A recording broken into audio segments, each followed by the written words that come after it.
I think the means are right, but the goal will never fly. You want to say you're agnostic on Israel? You want to say you want one state? There's nothing in the international law for one state. You're not going to win a public to that. Once you step out of your little cult, your little ghetto, and you enter the real world, and you try to reach a broad public, and you say, we are a rights-based organization, which is what BDS likes to say, and we want to enforce our rights. Okay, the law. So, once you step out of your ghetto, you're no longer just talking to yourself. There is the other side. They also make themselves heard. So they say, no, that's not true. They're lying.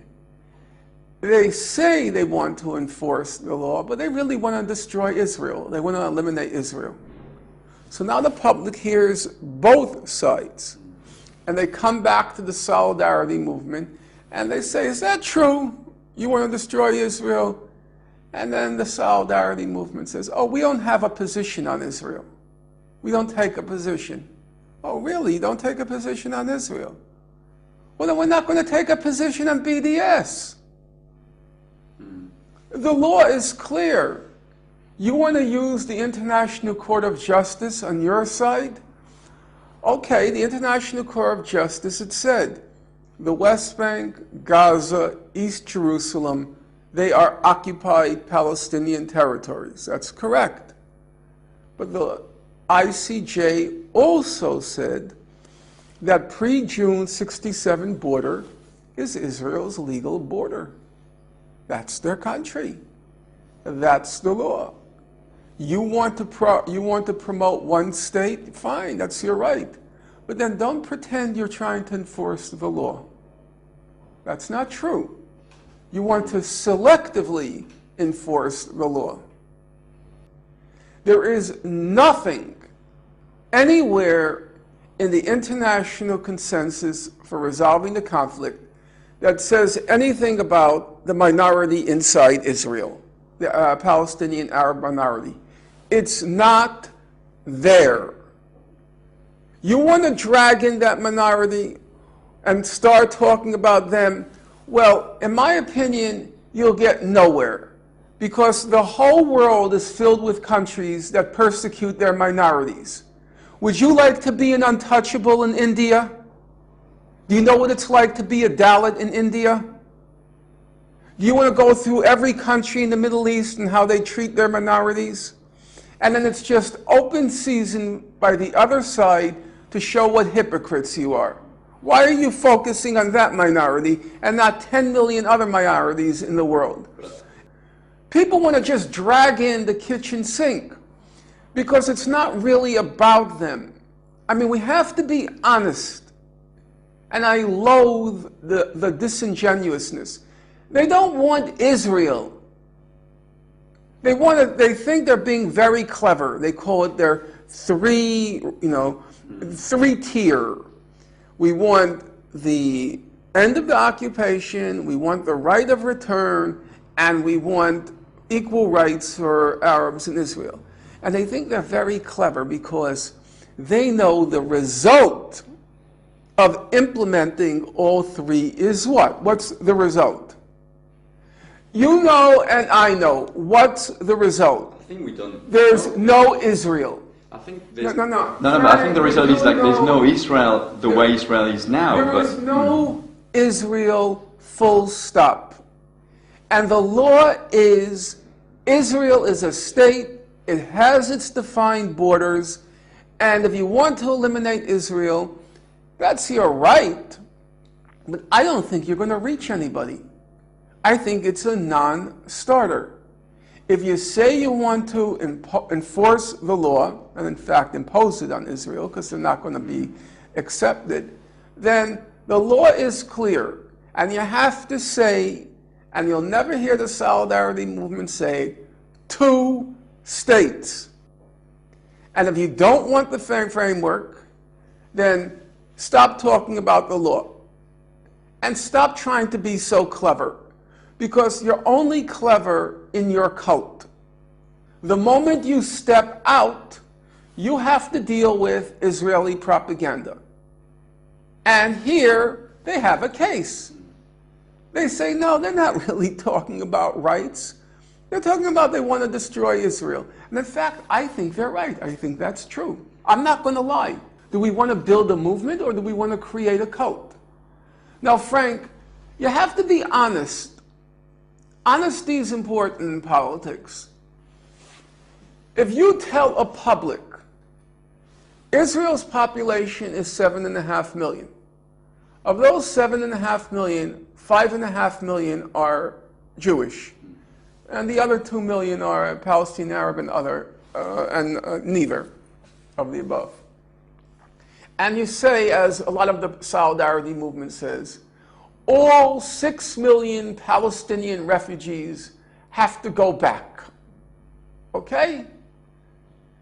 Now, will a public think it's reasonable for 6 million Palestinians to descend on a country which right now has 1.8 million Palestinians and 5.5 million Jews, which means you're going to completely, overnight, radically, completely change the demographic balance in the country. Will a person, the public, find that reasonable? My answer is, you can give them every fact behind the creation of the refugees, and they'll still see the Israeli position that that's not tenable. I don't think you can sell it. I've never heard people saying it's 6 million refugees. I hear it all the time. Okay, so not never.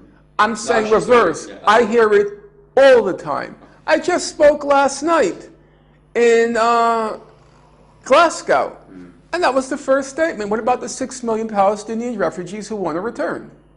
That was the very first question.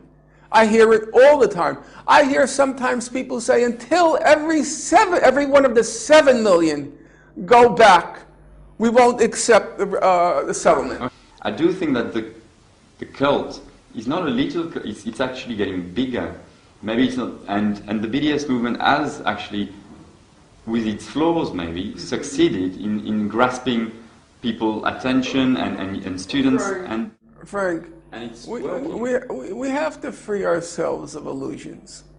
When I don't know how old you are, but when I was a young man, I was a Maoist, you know? And we always thought our movement is growing. 6,000, 8,000, we're growing, you know? What you call growing, how many people are you really reaching? Are you reaching a public, a mainstream public? I don't think so. Israel will start to say, what about us? And they won't recognize our right. And in fact, that's correct. You can't answer the Israelis on that because they're making a statement that's factually correct. It's not an accident, an unwitting omission that BDS does not mention Israel. You know that, and I know that. It's not like they're, oh, we forgot to mention it. They won't mention it because they know it will split the movement. Because there's a large segment of the movement, component of the movement, which wants to eliminate Israel. Is Israel part of the law or not? When the International Law Court of Justice made all of its findings in its advisory opinion, one of its findings was the June 67 border is Israel's legal border. That is Israel. That's the law. How can you claim that you want to enforce the law and omit that aspect of the law? The two-state solution, we know that the facts on the ground, mainly because of Israel, like, for example, building in the E1 zone, are going to make the two-state solution pretty much impossible. No, it's not true. I will talk about it at length tonight. I'm going to go through the maps. Okay. And then you'll judge for yourself. The problem is people are all over the place When you say it's practically possible, then they say they're ideologically against it. And if you say it's ideologically, you will never be able to reach a public with it, then they say it's practically impossible. Because they don't want to recognize Israel. So it's like every kind of excuse and pretext. I don't see where that's going to go. You know, you talk about BDS, they make all these claims about their victories. All their claims about their victories. Well, you know what? You see these 10 fingers?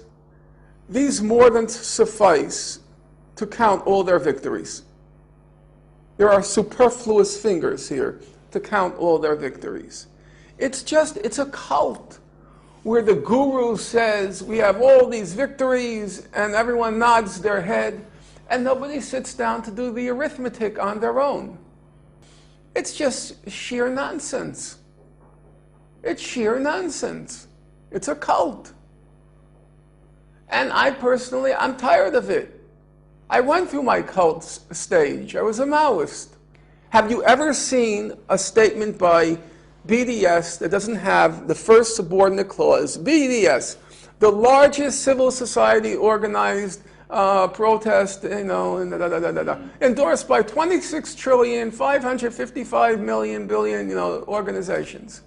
They're just Ramallah, NGOs. Represent absolutely nothing. There's trade unions as well. And look, let's stop. If it were what you said, where are the demonstrations there? If there were really an active... BDS, I think, is turned to the international community, not to the... well, that to me is a problem. I'll tell you the truth. Because if you're an indigenous organization in Palestine, you should be organizing your people. And it's our job to organize from our side. I went through many solidarity movements. The Vietnamese never gave us marching orders. The Nicaraguans, the El Salvadorans, they didn't tell you what to do. They organized their people. And the solidarity movement abroad, we were supposed to make the judgment about how best to organize ourselves. And it's a very strange thing when the people there who claim to be the leaders of civil society, they can't organize a demonstration of 500 people among themselves, but they're telling everybody else abroad what to do. It's a weird inversion. When I was first involved in the Gaza Freedom March, I don't know if you were involved in it. Yeah, I heard about it. Okay, they said they were going to bring out 50,000 people in Gaza. 50,000 people. And you know how many they brought out? They brought out 300. It's a cult.